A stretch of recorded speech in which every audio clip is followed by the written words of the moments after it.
Hi అండి, welcome to my channel. సులువుగా ఈజీగా టేస్టీగా కొత్తిమీర చికెన్ గ్రేవీ కర్రీ ఏ విధంగా తయారు చేసుకోవాలో ఈరోజు మన వీడియోలో చూపించబోతున్నానండి. చక్కటి గ్రేవీతో సింపుల్గా తయారు చేసుకోవచ్చు. బ్యాచిలర్స్ అసలు వంటే రాని వాళ్ళు కూడా ఈజీగా ఇంత చక్కటి గ్రేవీతో చక్కగా తయారు చేసుకోవచ్చు.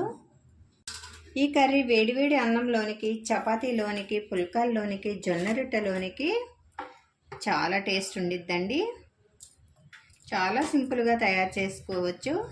మంచి టేస్టీ అయిన ఈ చికెన్ గ్రేవీ కర్రీ కొత్తిమీరతో సింపుల్గా ఎలా తయారు చేసుకోవచ్చో చూసేద్దామా మరి. చికెన్ని శుభ్రంగా కడిగేసుకోవాలండి. నీచు వాసన రాకుండా ఉండాలంటే కొద్దిగా పసుపు వేసుకొని, కొద్దిగా సాల్ట్ వేసుకొని కడిగేసుకోవాలి శుభ్రంగా. అప్పుడు నీచు వాసన అనేది అస్సలు రాదండి. 2 సార్లు కడిగి తీసుకుని ఈ చికెన్లోనికి రుచికి సరిపడా ఉప్పు వేసుకోవాలి.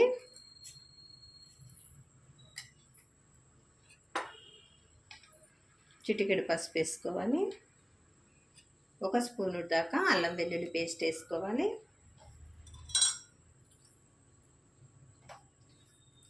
ఒక 2 టేబుల్ స్పూన్లు కారం వేసుకోవాలి. కొద్దిగా ఎక్కువ వాడుకునేవాళ్ళు కొంచెం ఎక్కువ వేసుకోవచ్చు.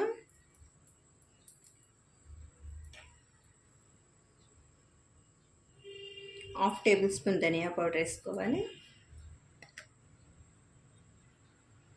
మొత్తం కలిపేసుకొని పక్కన పెట్టేసుకోవాలి.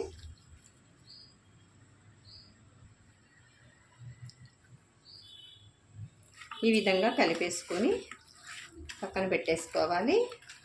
ఇలా ముక్క ముందే కలిపేసి పెట్టుకోవడం వలన ముక్కంతా మసాలా బాగా పట్టి తినేటప్పుడు చాలా టేస్ట్గా ఉండిద్ది. స్టవ్ వెలిగించుకొని ఒక ప్యాన్ పెట్టేసుకోవాలి. ప్యాన్ వేడెక్కింది.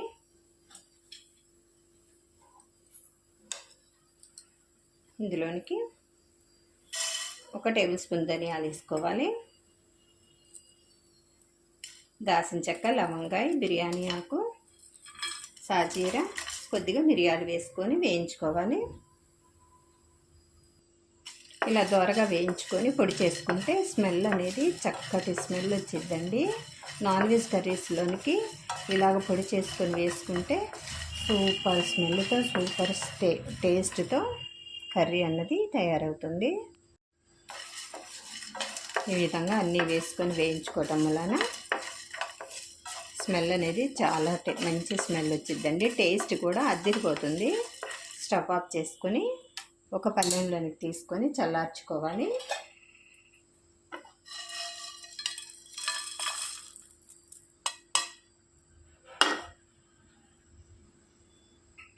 స్టవ్ వెలిగించుకొని అదే ప్యాన్ పెట్టేసుకోవాలి. 1 టేబుల్ స్పూన్ ఆయిల్ వేసుకోవాలి. ఇందులోనికి ఉల్లిపాయలు, ఇట్లా కట్ చేసుకున్న ఉల్లిపాయలు వేసుకొని వేయించుకోవాలి.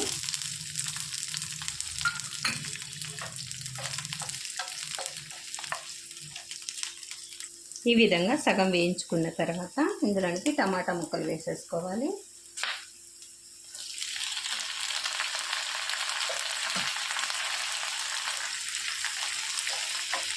దగ్గర పడే వరకు ఉడికించుకోవాలి.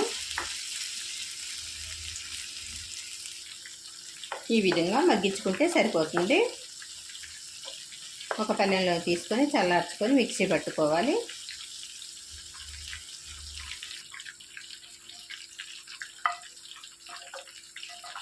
చల్లార్చుకోవాలి.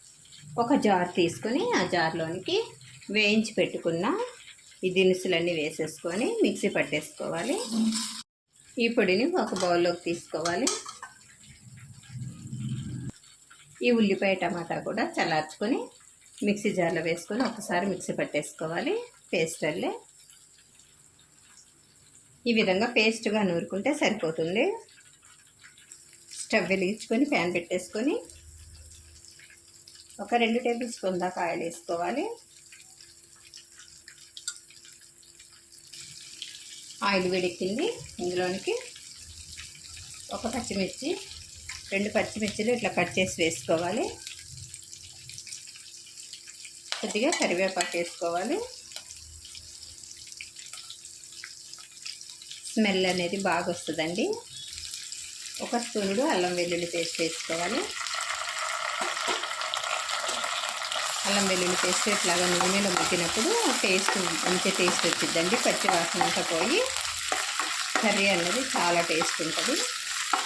ఇలా ఒక 5 నిమిషాలు వేయించుకోవాలి. ఇందులోనికి ముందుగానే కలిపి పెట్టుకున్న చికెన్ని వేసేసుకోవాలి.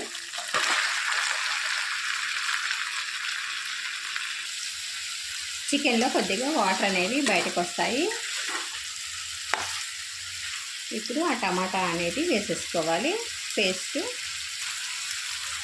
వేసి మొత్తం కలిపేసుకోవాలి. మొత్తం ఒకసారి కలిపేసుకోవాలి.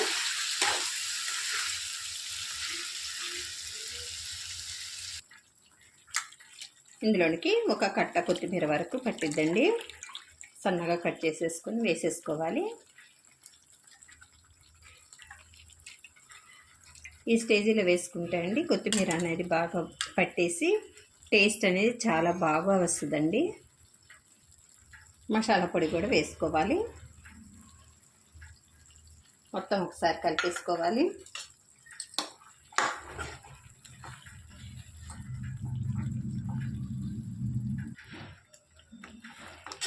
మొత్తం ఒకసారి కలిపేసుకొని కొద్దిగా వాటర్ వేసుకోవాలి.